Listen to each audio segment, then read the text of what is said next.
আসসালামু আলাইকুম দর্শক, বাংলাদেশের প্রথম টেস্ট জয়ের পরে অস্ট্রেলিয়ার সামনে যখন বাংলাদেশ দ্বিতীয় টেস্ট খেলতে নামে তখন কিন্তু বাংলাদেশি দর্শকদের মনে অনেক বেশি আশা আকাঙ্ক্ষা কিন্তু ছিল, কিন্তু ম্যাকাইতে সেকেন্ড টেস্টে নামার পরে সেই আশা আকাঙ্ক্ষার কিন্তু বিন্দুমাত্র রেশ আমরা দেখতে পারিনি। বাংলাদেশের না ব্যাটিংয়ে না ওভারঅল টেস্টে কিন্তু তাদের ওই মেজাজটাই ছিল না। প্রথম টেস্টে জয়ের পর বাংলাদেশের ব্যাটসম্যান বোলার সবার উপরে কিন্তু বাংলাদেশের দর্শকদের একটা বড় উচ্চাশা ছিল, কিন্তু সেকেন্ড টেস্টে প্রথম ইনিংসে যখন বাংলাদেশ ব্যাট করতে নামে সেই আশা আকাঙ্ক্ষা কিন্তু সব ধূলিসাৎ হয়ে যায় মাত্র 64 রানের একটা ছোট্ট একটা স্কোরের কারণে।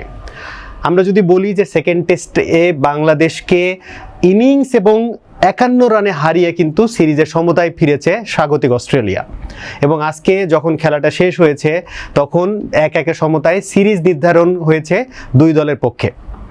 বাংলাদেশের পক্ষে যদি বলি লোয়ার অর্ডারে যারা ব্যাটসম্যান ছিলেন তাদেরই সামান্য কিছু অবদানের কারণে এই 64 রান ফার্স্ট ইনিংসে বাংলাদেশ পায়। দ্বিতীয় ইনিংসে যখন আমরা দেখলাম যে বাংলাদেশ যখন ব্যাটিং করতে নামে অস্ট্রেলিয়ানরা যখন 200 রানের একটা অলমোস্ট 200+ 210-এর একটা স্কোর যখন স্কোরবোর্ডে জমা করে তখন কিন্তু বাংলাদেশি দর্শকদের কিংবা সবার মনে একটা আশা ছিল যে বাংলাদেশ হয়তো সেকেন্ড ইনিংসে একটা ভালো রান করতে পারবে, কিন্তু সেটাও কিন্তু আমরা দেখিনি। 100-র নিচে সেখানে অল আউট। বাংলাদেশের একমাত্র যদি বলি যে কিছু রান সংগ্রহ আমরা দেখেছি আমাদের ক্যাপ্টেন নাজমুল হোসেন শান্তর ব্যাট থেকে, এবং এর আগের ইনিংসে যদি বলি সর্বোচ্চ রান আমরা দেখেছি মাত্র 3 জনের টেল এন্ডারদের 10-এর উপরে রান করা। তো এই যে ব্যাটিং ব্যর্থতা এবং এই ব্যাটিং ব্যর্থতার কারণে বাংলাদেশের 2 ইনিংসে 100-র নিচে, যেটা বাংলাদেশের কিন্তু এর আগে ঘটেছে কিনা সেটা কিন্তু এখন স্মৃতির পাতা হাতড়িয়ে দেখা উচিত। বাংলাদেশের যে 64 এবং 100-র নিচে 91 রানের যে ইনিংস গুটিয়ে দেওয়ার পিছনে অস্ট্রেলিয়ার পেস যে ব্যাটারি মিচেল স্টার্কের কিন্তু অবদান অনস্বীকার্য। 2 ইনিংস মিলে 100 মানে 10 উইকেট নিয়েছে কিন্তু মিচেল স্টার্ক, এবং ম্যান অফ দ্য ম্যাচও কিন্তু তিনি হয়েছেন। বাংলাদেশের পক্ষে প্রথম ইনিংসের ব্যর্থতার পরে বোলিংয়ে কিন্তু বাংলাদেশের বোলার একটা ভালো কম্পিটিশন দেওয়ার চেষ্টা করেছে। আমরা দেখেছি যে ফার্স্ট ইনিংসে আমাদের শরীফুল হক 7 উইকেট নিয়েছেন। এছাড়া উইকেটে আমরা দেখেছি যে মিরাজ, তাইজুল তাদেরও ভালো বোলিং করতে।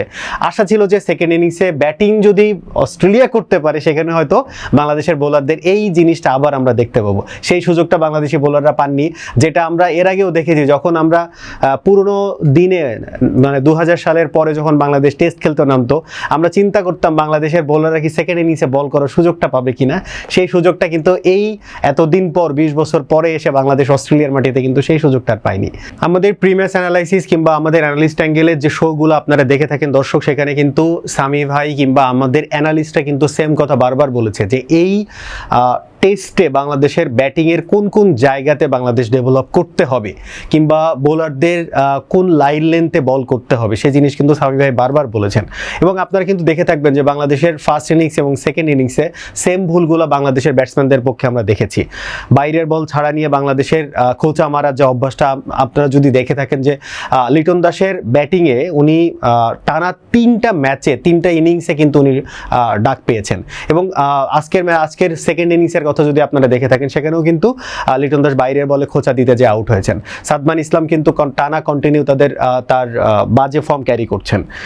তারপরেও আমরা চিন্তা করেছিলাম যে হয়তো এই ফর্মটা তারা সেকেন্ড টেস্টে যেহেতু বাংলাদেশ দল তাকে সুযোগ দিয়েছে সেই ব্যাট ফর্মটা কিন্তু তিনি আবারও মানে ক্যারি করছেন।